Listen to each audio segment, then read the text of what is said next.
درود شریف پڑھ لیجیے۔ اللہم صلی علی محمد وعلی آل محمد کما صلیت علی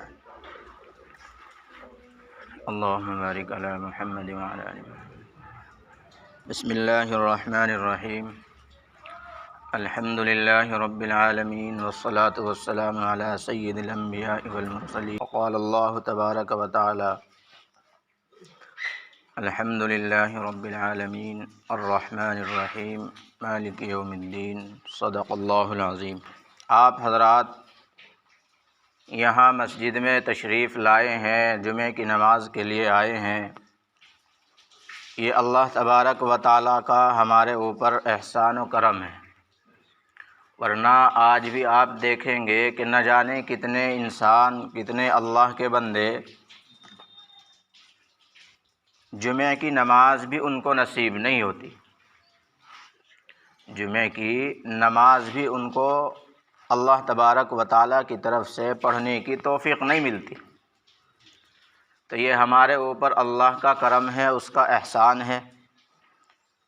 ہم یہ نہ سمجھے کہ ہم مسجد میں آئے ہیں تو اللہ تبارک و تعالیٰ پر ہمارا یہ احسان ہے، نہیں، بلکہ اللہ نے اپنے دربار میں بلایا ہے، اپنے گھر میں بلایا ہے، تو یہ اللہ ہی کا ہمارے اوپر احسان ہے۔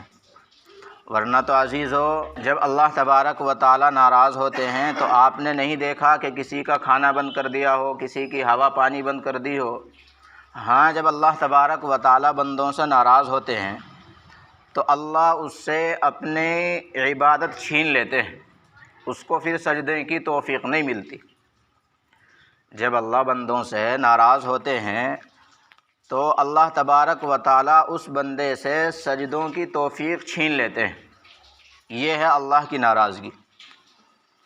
اللہ تعالیٰ جب ناراض ہوتے ہیں تو کھانا پینا نہیں بند کرتے ہیں، بلکہ اس سے عبادت کو چھین لیتے ہیں۔ ہمارے اوپر اللہ کا بڑا احسان و کرم ہے کہ اس نے ہمیں یہاں جمع فرمایا جمعہ کی نماز کے لیے، اور اسی حساب سے میں نے اپنے ذہن میں ایک مضمون تیار کر رکھا تھا، لیکن شاید آپ حضرات کی اپنے بچوں پر ذرہ برابر بھی توجہ نہیں ہے، ذرہ برابر بھی آپ حضرات کی اپنے بچوں پر توجہ نہیں ہے۔ تو یہ بتاؤ کہ ہماری زندگی میں جو دین ہے وہ کتنا ہے؟ آپ حضرات دیکھ سکتے ہیں کہ ہمارا چہرہ سنتی نہیں ہے، ہمارا لباس سنتی نہیں ہے، ہم جو ہے کھانا کھاتے ہیں وہ ہم سنت کے مطابق نہیں کھاتے ہیں، چلنا پھرنا ہمارا سنت کے مطابق نہیں ہے۔ تو ہم اپنی زندگی میں بیٹھ کر کے یہ غور کریں کہ ہماری زندگیوں میں کتنا دین ہے، کتنا ہم شریعت کو فالو کر رہے ہیں، کتنا ہم شریعت پر چل رہے ہیں، اس کو بیٹھ کر کے غور کریں، اور پھر یہ غور کریں کہ ہماری زندگی میں جتنا دین تھا آنے والی نسل کے اندر کیا اتنا باقی رہے گا؟ آنے والی نسل جو ہے ہماری بچوں کی، کیا ان کے اندر بھی اتنا دین باقی رہے گا؟ نہیں رہے گا۔ اگر یہی حالت رہی ہماری تو بتاؤ ہمارے بچوں کے اندر اتنا بھی دین باقی نہیں رہ سکتا کہ جتنا دین آج ہماری زندگی میں۔ ہم اپنے خزانے کے لیے، اس کو محفوظ کرنے کے لیے اپنی تجوریوں میں تالے لگاتے ہیں، اپنے زیورات کو محفوظ کرنے کے لیے تجوریاں بنواتے ہیں، اور وہ تدبیر اختیار کرتے ہیں کہ بڑے سے بڑا چور بھی جو ہے اس کو نہ چرا لے۔ لیکن میرے عزیزو، دل پر ہاتھ رکھ کر کے یہ بتاؤ کہ ہم نے اپنے بچوں کے دین کی بقا کے لیے کیا تدبیر اختیار کی؟ ان کی زندگیوں میں دین باقی رہے، وہ ہمارے بچے اسلام پر باقی رہیں، ہم نے ان کی بقا کے لیے، دین کو باقی رکھنے کے لیے اپنے بچوں کے ساتھ کیا کیا؟ ذرا سوچیں کہ ہمارے بچے اسکول سے پڑھ کر کے آئے ہیں، کیا ہم نے ان کو توجہ دلائی ہے کہ بیٹا اب یہ لباس اتارو، اب اپنا سنتی لباس پہنو؟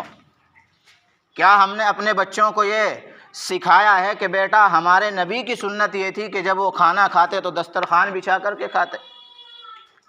کیا ہم نے اپنے بچوں کو یہ تعلیم دی ہے کہ بیٹا جب اپنے بستر پر لیٹتے ہیں تو 3 مرتبہ اس کو جھاڑتے ہیں؟ یہ ہمارے نبی کی سنت ہے۔ بتاؤ، تو جب ہم اپنے بچوں کے دین کی بقا کے لیے کوئی تدبیر اختیار نہیں کریں گے تو ظاہر ہے ہمارے بچے ہمارے ہاتھوں سے نکل جائیں گے، اور جب وہی بچے آپ کو بڑے ہو کر کے گالیاں دیں گے، بڑے ہو کر کے آپ کو برا بلا کہیں گے، پھر کہیں گے کہ یا اللہ ایسی اولاد سے تو بے اولاد ہونا ہی بہتر ہے، کیونکہ ہم نے اپنے بچوں کی تربیت ہی نہیں کی ہے۔ اگر ہم اپنے بچوں کی تربیت کرتے اور اسلامی نظام کو ہم اپنے بچوں کو دلاتے، اسلامی تعلیم اپنے بچوں کو دلاتے، اور اچھے نظام اچھی تربیت اپنے بچوں کو دلانے کی کوشش کرو، ورنہ تو میرے عزیزو آخری زمانہ وہ ہوتا جا رہا ہے کہ ہمارے بچے جو ہے ارتداد کی طرف جو ہے چل رہے ہیں۔ اور مجھے یہ کہنے پر شرم محسوس ہو رہی ہے کہ ابھی 2-4 دنوں کے اندر یہ خبر ملی ہے کہ ایک جو ہے حافظ تھے، عالم تھے، حافظ عالم ہونے کے باوجود جو ہے ارتداد جو ہے اختیار کر لیا ہے، اپنے مذہب کو چھوڑ کر دوسرے مذہب کو قبول کر لیا ہے۔ تو ہمیں یہ سوچنے کی ضرورت ہے کہ ہمیں جو بچے ہمارے تعلیم نہیں پا رہے ہیں، اسلامی تعلیم نہیں سیکھ رہے ہیں، ہمیں ان کے اندر دین کو باقی رکھنے کے لیے، اپنے مذہب پر ان کو باقی رکھنے کے لیے کس قدر محنت کی ضرورت ہے۔ اپنے بچوں کو حافظ بنانے کے لیے، اپنے بچوں کو اسلام پر باقی رکھنے کے لیے ہمیں کس قدر جو ہے محنت کی ضرورت ہے، یہ آپ سمجھ سکتے ہیں۔ اللہ نے آپ کو یہ موقع دیا ہے، ہماری زندگی گزر جائے گی، آپ کی زندگی گزر جائے گی، آنے والی نسل ارتداد جو ہے اپنا لیا، تو بتاؤ اللہ کے یہاں جا کر کے کیا جواب دیں گے؟ اللہ کو کیسے منہ دکھائیں گے کہ ہم تو مسلمان تھے، جیسے بھی کیسے تھے، ہمارے بچے اس سے بھی زیادہ بڑے جو غیرت نکلے؟ وہ بجائے اپنے مذہب کو فالو کرنے کے دوسرے مذہب کو جو ہے فالو کر رہے ہیں۔ تو سمجھو بات کو، یہ نسل اگر بگڑ جاتی ہے تو جو ہے اسلام کا نظام درہم برہم ہو جائے گا۔ اگر ہمارے بچے ہمارے ہاتھ سے نکل جاتے ہیں تو اسلامی نظام جو ہے قائم نہیں رہ پائے گا، دین باقی نہیں رہ پائے گا۔ یہی تو صورت ہے مدرسوں کی، اسلامی نظام کو باقی رکھنے کے لیے کہ ہم اپنے بچوں کو تعلیم دیں، اسلامی تعلیم دیں۔ آپ حضرات خوب شوق سے جو ہے دنیاوی تعلیم دے رہے ہیں، دنیاوی کلچر پڑھا رہے ہیں، اور ان کو دنیاوی نظام سکھا رہے ہیں، تو اب ہماری یہ بھی تو ذمہ داری ہے کہ ہم اپنے بچوں کو اسلامی تعلیمات سے بھی ہم اپنے بچوں کو جو ہے آگاہ کریں، ورنہ تو جب ہمارے بچے ہمارے ہاتھ سے نکل جائیں گے تو وہی گالم گلوچ، وہی شراب نوشی، وہی سود لینا اور دینا، وہی رشوت خوری، یہ تمام کی تمام ہمارے بچوں کی زندگی کے اندر آ جائیں گی، جس سے ہمارا معاشرہ تباہ اور برباد ہو جائے گا۔ اس لیے اللہ کے واسطے اپنے بچوں کو تعلیم دو، اگر یہاں نہیں دے سکتے تو مدرسے میں دو، مدرسے میں نہیں دے سکتے تو یہاں دو، لیکن انہیں اپنے بچوں کو جو ہے سمجھاؤ اور بجھا کر کے جو ہے درسگاہ میں چھوڑو، مساجد میں چھوڑو، مکتب میں چھوڑو، مدرسوں میں چھوڑو، تاکہ وہ جو ہے اسلامی تعلیمات سے آگاہ ہوں۔ اللہ ہم سب کو عمل کی توفیق عطا فرمائے۔